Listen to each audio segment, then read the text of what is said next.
Welcome to Pigeon River Farm, doing farming right. I'm Robert Brown, the owner of Pigeon River Farm. Thank you for viewing. Well, a most pleasant evening to everyone.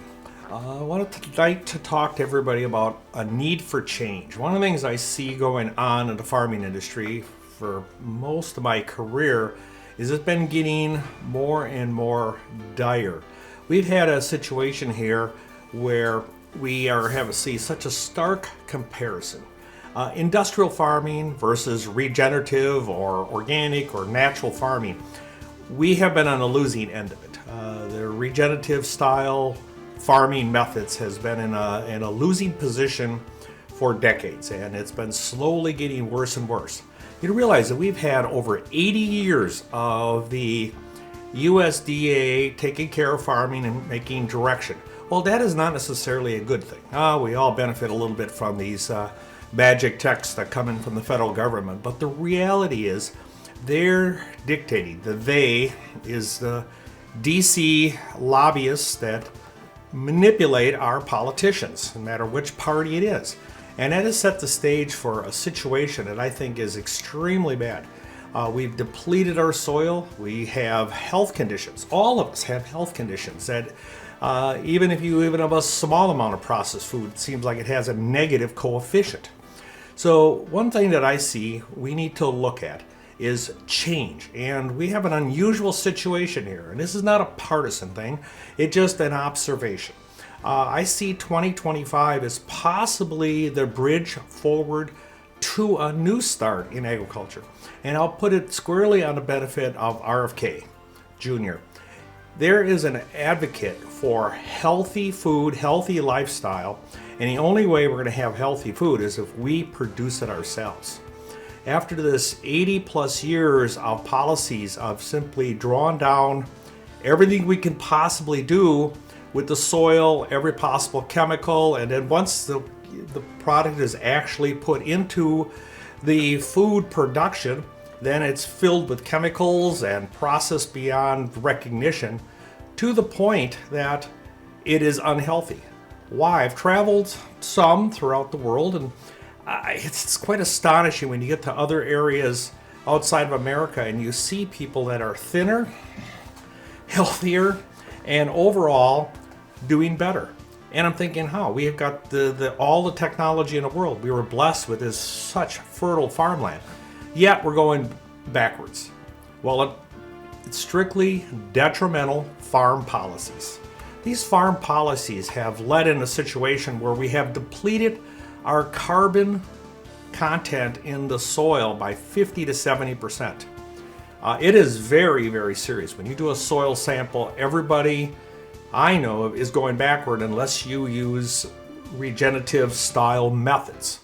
And if you're doing that, you have a cost disadvantage. Maybe you have a long-term advantage because the assets, for example, that I own on Pigeon River Farm are my assets. So as I increase carbon into the soil, I increase micronutrients, I have an increased asset. But this asset is actually very expensive in the sense that I haven't leveraged it. So I haven't leveraged in the sense of depleting, mining the soil to get the maximum profitability. So what I see here going forward is the massive impact we've had on public health and chronic disease. The amount of money we spend on all the different diseases is beyond the pale. If we could, and I'm there again, I am optimistic, we'll use that term here, I'm optimistic that the position that this current or upcoming administration has put RFK in, and he is such an outspoken professional, and he's rallying. It's interesting. I'm seeing dynamic within my peers of people that actually have a positive attitude for. I can't remember when a lot of people had a positive attitude. We actually believe there's change. Now, hopefully, we're not disappointed. That could happen, but I don't think so. I think this time here, the American public, as you look around, you see your own health, your family members and friends deteriorating, you keep asking why. Well, let's solve that problem. And the solution is we all have to work together to fix this. But we have a guy here that seems like he has never changed his tune and hasn't been bought out by the elite. And that's, to me, them are some key factors. I see RFK Jr. as basically being a serious thorn in the side. It should have a major impact on industrial farming. He's going to have the food industry. He's going to turn the table upside down. Now, got to be realistic here. This will cause prices to go up. But if we can get healthcare costs to go down, that it's a big win. I look at there was a chart, I don't have it at my fingertips here, but it was a chart from 1970. It showed the cost of food and the cost of medical. And now it flipped. The cost of food keeps getting cheaper and the cost of medical keeps going up. Percentage-wise, it doesn't match because the cost of healthcare is so huge. So we need some policies in place. What the policies are, I'll let you kind of look at that. I mean, I don't know if it's subsidies, if it is making everybody have to have the same standard. I'm a big one on standards. I think there's a lot of things that can be actually fixed by the utilization of a standard. We all agree that we're going to drive on this side of the road, we're going to stay within our lane. So we'll use that concept of staying within our lane. How do we do that? Well, that's, I guess, the only spot I feel the government really has any responsibility is get us to all work or sing off the same sheet of music. Simply by going in and establishing standards that we need to abide by to make sure that our product is of the highest quality to the consumer and all the way to the plate that is maintained. If we can do that, then things like the rich soil, diverse crops, consumer-driven change, supporting local farms, organic certification, all these things could actually come to fruition. But if you are subsidizing chemical-based farming and penalizing organic, regenerative, whatever term you want to use, and then especially the greenwashing is a real problem, we're never going to get there. I could give you some stories here, things that I have experienced. One was I was at a farm. I go to a lot of classes, a huge amount of classes on all flavors, from the traditional industrial agriculture to the Grassworks Conference and everything in between. And I'm always respectful of others and their methods, you know, so I'm not there to cause trouble, just there to observe and learn, and I can always learn something from somebody. So it was interesting, just a couple of years ago I was at one, and it was just on fertilizers, and I'm extracting and brought my soil samples along, soil tests along, and just interacting with the instructor and some of the other farmers, and they was PK&N, that was the discussion, and then a few special chemicals that you use and fungicides and all that.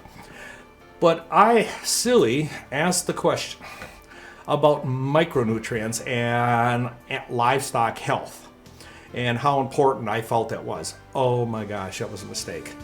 It was interesting because I kind of got lectured, not on doing it, but kind of foolish. Most of these were commodity farmers there that are producing corn and beans, some wheat, some oats.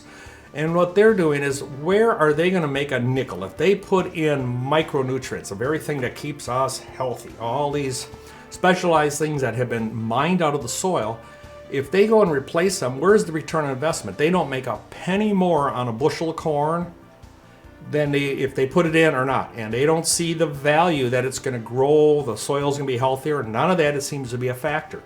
So what we have a situation here is we have an economic disadvantage, and a disadvantage even for farmers that may have thought it was a good idea, weren't willing to pipe up, and they in turn, simply because of my comment, it had got reinforced to them not to do that.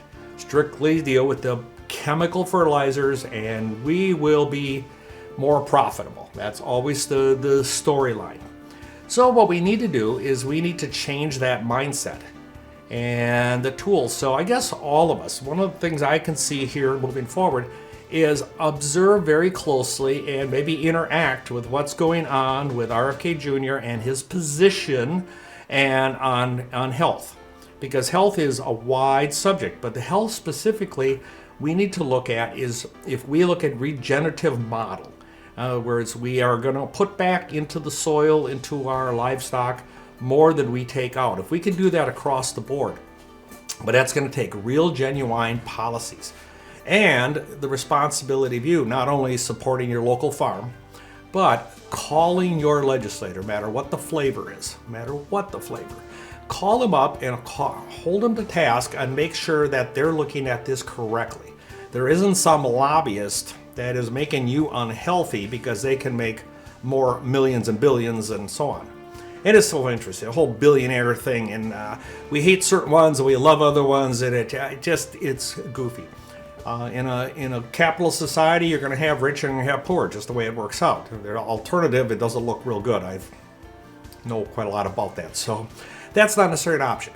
But we can have the government come in and have a purpose and help us get these lanes set in place, force the legislators to look away from the lobbyists, put the pressure on them. I interact with my representatives on a regular basis. Being a local representative here on the town board, I kind of learned how the sausage is made, so to speak, and that gives me a lot better understanding of making them calls to our state and respective federal government. And in our case here, we got senators of two different flavors, and yet both are very interested in supporting ag. And them are the kind of things that you as the audience need to do, is interact and observe and come up and assist them. A lot of times they don't even understand what these policies need to be. And so focus on what RFK Jr. is doing and convey that to your U.S. Senator and to your Congressman. Next is certifications. I think they're a good option because it is just like all other things. If you're going to have somebody do your accounting, you want a CPA. I mean, these are standards. I also practice automotive technology, and I'm an ASE master technician. So I have that skill. Proves I'm at a certain class of skills all across the board. So the organic certification, in our case here, we have the animal welfare approved because it's very critical, and we're looking at the regenerative farming standard. Again, it's standards. It's a lane you can run in, and you can a goal you can achieve.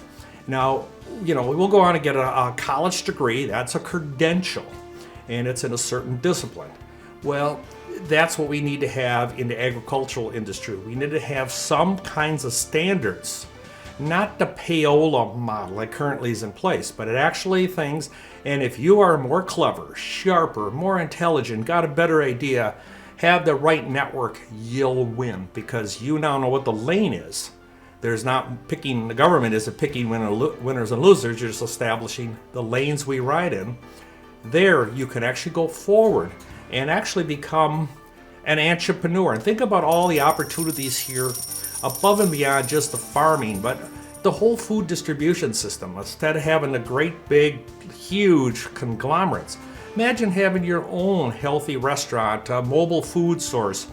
There could be produced, small farms could support millions of small entrepreneurs. We could actually change the landscape of this. We could think about healthy food. We could interact, we could, instead of having institutional food the way it's currently said by some big conglomerates, you could have local people, local restaurants. A person could get in the restaurant business and support nursing homes, things of that nature.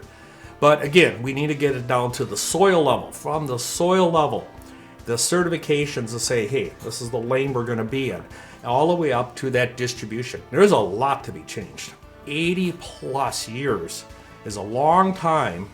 Probably very few people that are even listening to this are 80 years old, and there's nobody out there that has been actively interacting their whole entire life since the very beginning of the government policies with food. So we are all have grown up and became accustomed to this model. That model needs to change. That model needs to be seriously changed. So I guess things I want to have take away here. We need to make sure that we interact with our local, state, and federal representatives. Don't call them names. Don't be a jerk. Be professional. They respond to professional. At least you're doing the right thing. Then observe and see what the whole dynamic here with RFK Jr. is in the farming industry, and we'll also keep his feet to the fire. And next thing is, let's look at policies. Even can be your local governments, depending on if you're in an urban or a semi-urban or rural area. We can all have some impact. I look at things like gardening in the city. I look at beekeeping, things like that. So urban settings can actually interact with agriculture. They can be their own. Next thing we do is we need to talk about soil depletion and the solution to that. And then the key, and it's going to be the buzzword, and let's make sure this one doesn't get greenwashed, and that's going to be regenerative farming practices. Let's make sure they're actually real. I had a lot of tests done on the soils here. I'm trying to do the right thing and still make some money in it. And things seem to be a little bit mutually exclusive. But we need to encourage as many farmers to do the right thing as we possibly can. So them are my thoughts, and I'm going to have a lot more on this. This is something I'm very passionate about. I feel like I've got my voice here, and I appreciate you watching. Make sure you subscribe and comment, and I want to make sure you have a great day.